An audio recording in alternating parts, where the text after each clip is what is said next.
All right, welcome back everyone to Scareticulus. So today we have the Ready or Not 2 trailer that just dropped, and I'm going to give my reaction to it. There's also been some stills released in the last day or so, and I'll show those off after the little trailer. This is kind of more like a teaser, but I'm going to treat it like a trailer because this is all we're getting for now. So let's enjoy. Who wants to play a game? It's time for hide and seek. Run, run, run. Time to run and hide. Run, run, run. And creep up on my prey. Tick, tick, tock. Are you ready or not? Ready or That not? song. Here I come. Trailers tomorrow. Okay, well there's our first this is our first look at the trailer that we're gonna get tomorrow. I just felt like I should do a little pre-trailer kind of excitement. So I guess it's gonna be the same day as the Scream 7 trailer. Another trailer for that's gonna drop. Oh wait, no. No, this is Tuesday. That's Wednesday. Okay. So it's gonna go Ready or Not 2 trailer tomorrow, Wednesday, and then Scream 7 trailer on Thursday. So we have a pretty packed week. Um, so this looks exciting. I liked the obviously the returning music. That's classic. Just got that like that really cool kind of old timey vintage kind of vibe to it. I love this new family. You got Sarah Michelle Gellar there. You got what's his face. You got a lot of good character actors here. The sister. I don't know how her sister gets into it.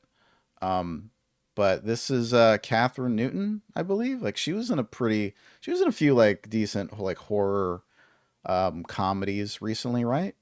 Wasn't she in that like freaky movie? So this is gonna be fun. This was like a fun romp.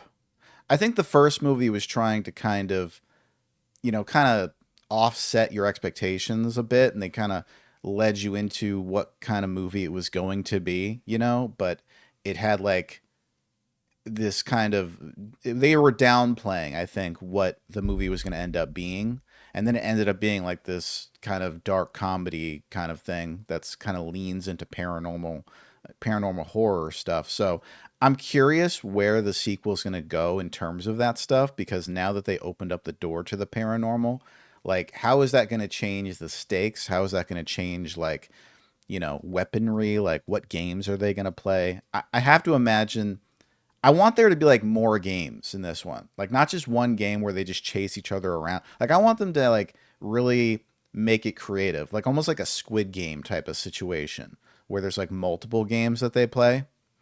I think that would be fun and kind of like high stakes. And just give it like more like give them the characters more to do. I love the weapons. That one with the guy is holding here with the he's holding like a curved like railroad nail, like a railroad stake or whatever, in a like an iron hand.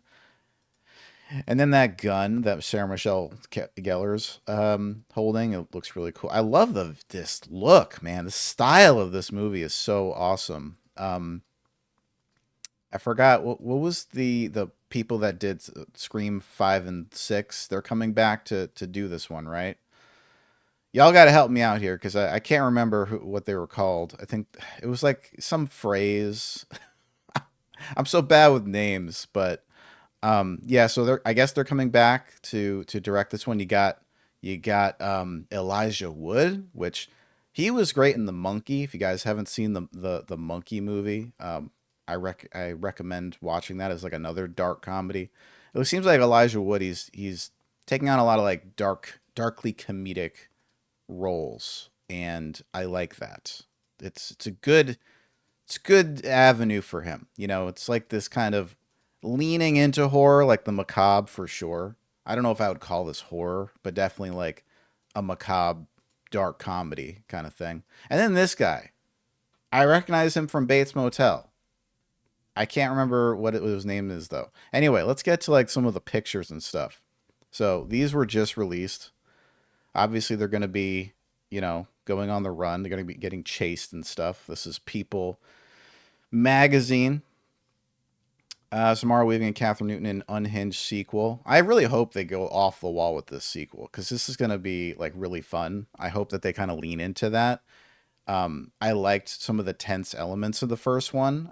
I hope they keep that edge where it's like it feels kind of thrillery, where you're kind of like nervous of what's going to happen. But I also want them to keep the comedy as well. Like if they could ride that line like perfectly, because it honestly like black comedy is something that is so easy to mess up, but when it's good, it's really damn good. So I just hope that they can really pull it off. It looks like this is going to be a hospital scene. That's probably where this is like near the beginning of the movie where her sister picks her up from the hospital, and then they like meet the new family. I don't know if they get picked up or something. I want to know like I think that I heard something about the story about like there's like a new like basically she's next in line to inherit like some other fortune or something from a connected family, and so now she has to fight this other family that's connected to like the first one. I think that's basically what's happening here, which is just what you want to do, right? After surviving such a perilous situation, you want to like go right back into something like that and just completely have another fight. It's not even fair. She's still wearing the same shoes that she was wearing before. Hold on, one of these pictures, she's running in these yellow sneakers. Oh wait, is it like the first one? Yeah, see this? She's still wearing the yellow Converse from the first movie with that dress. Like, hold on here. So, okay, I think so this is sequential. I think this is her sister coming to find her. They leave because maybe someone's chasing after them, right? And then they go to the hospital to check her injuries. And then the new family comes and they try to like, like, hey, this guy is going to die. So they're like, we need to find who's going to inherit the fortune, the family fortune or something like that. I'm not going to even bother reading this story. I'm just assuming based on the pictures what's going to happen. And if that's not going to happen, then great. Okay. But I assume it's something like that. Look at this scene. There's so many characters. So many people are going to die in this, which is going to be hilarious, hopefully. So this is where they must like kidnap them, and they're like, "This is what's going to happen. You're going to play a little game, and you're going to like it, or you're not going to like it. That's completely on you." Um, Weaving describes it as the sequel is so unhinged, absolutely cooked. You're going to love it. She jokes. Those sicko writers came up with a way to that somehow both a natural progression and very surprising. I can't wait. Next year is going to be the year for horror movies, man. This year was a pretty decent year for horror movies, but next year I think we're going to have some fun entries. This is not, I guess, not quite horror, but it kind of is in that vein. Spring 2026. So, what do you guys think? Are you looking forward to this movie? Are you looking forward to? Did you see the first one? What did you think? What are your theories about this next movie? Let me know in the comments below. I'd love to hear your thoughts and what you thought about the teaser. And maybe, and if you want me to do a trailer reaction, just let me know. Just leave a comment like do a trailer reaction, and I'll do it. So anyway, I'll see y'all next time, and have a good one.